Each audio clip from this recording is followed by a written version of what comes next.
सुब्रमण्यम भारती यांचा वाढदिवस म्हणून आपण या दिनविशेषाला समारंभपूर्वक साजरा करत असतो। तसाच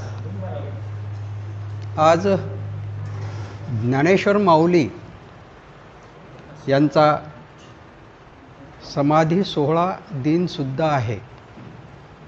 या दोन्ही विभूतींना मी नम्रतापूर्वक अभिवादन करतो आणि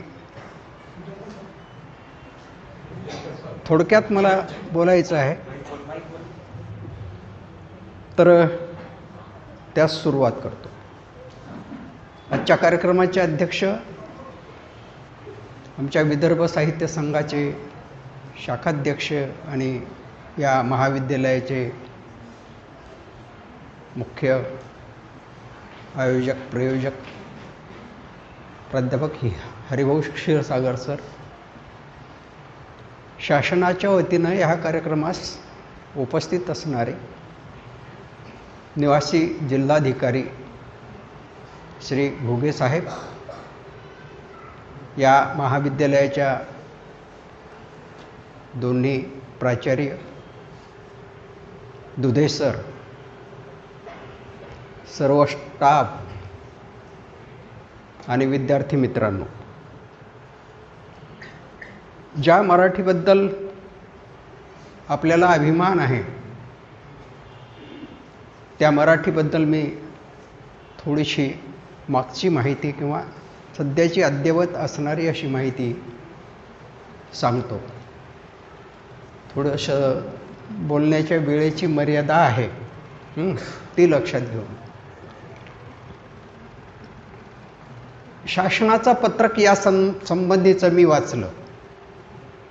त्याच्यामध्ये असं नमूद केलेलं आहे की आजचा दिवस हा शेवटचा दिवस पाळला जावा आणि याआधी 75 दिवस देश पातळीवर, राज्य पातळीवर शासनाची कार्यालये, खाजगी कार्यालये, विविध संस्था या सर्वांनी आपापल्या भाषेच्या संदर्भात, आपल्या राज्यामध्ये मराठीच्या संदर्भात वेगवेगळ्या गोष्टी त्यांचं आयोजन सादर करून आपल्या राज्यामध्ये कमीत कमी 1 करोड विद्यार्थ्यांपर्यंत कार्यक्रम पोचावा।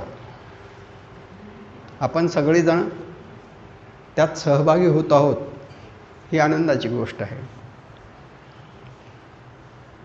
मराठी भाषेचं जे मूळ आहे ते साधारणतः 2 ते 2,500 वर्षापासूनचं आहे। ज्या गुणाढ्याचा आपल्याला अभिमान असायला पाहिजेत की ते वाशिमचे होते, वत्सगुल्मचे होते,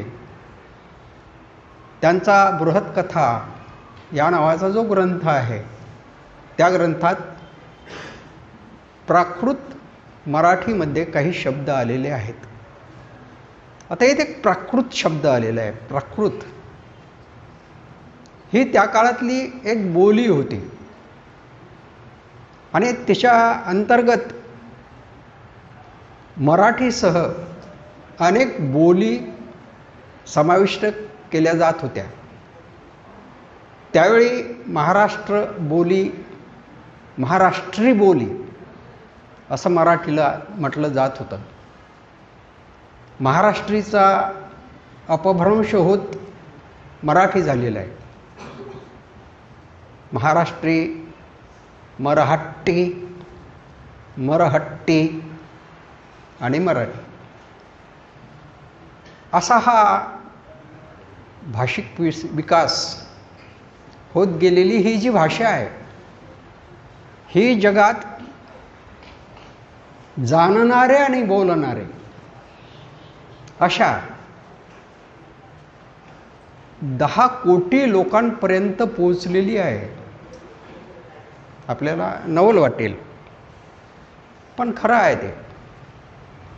शासनाच्या एका पाहणीनुसार अलीकडे 15-20 वर्षामध्ये 1.5 कोटीची यात भर पडलेली आहे. आता हे सगळं होत असतानाही आपण असं ऐकतो की मराठी भाषा एक दिवस लयाला जाणार. किती खरं आहे ते? एखादी भाषा, एखादी बोली संपूर्ण नष्ट व्हायला हजारो वर्ष लागत असतात आणि त्या दृष्टीनं मराठीला एकाएकी मरण येणार नाही. याची कारणं अशी की जोपर्यंत या देशात खेडी आहेत, महाराष्ट्रात खेडी आहेत, तोपर्यंत जी बोली आहे त्यांची, मराठीतली एक बोली, वेगवेगळ्या बोली आहेत आपल्या इथे, ती बोली कायम राहणार आहे. आणि दुसरा एक मुद्दा असा सांगितला जातो की मुंबई असेल, पुणे असेल किंवा नागपूर असेल यासारख्या महानगरांमध्ये हिंदीचं वर्चस्व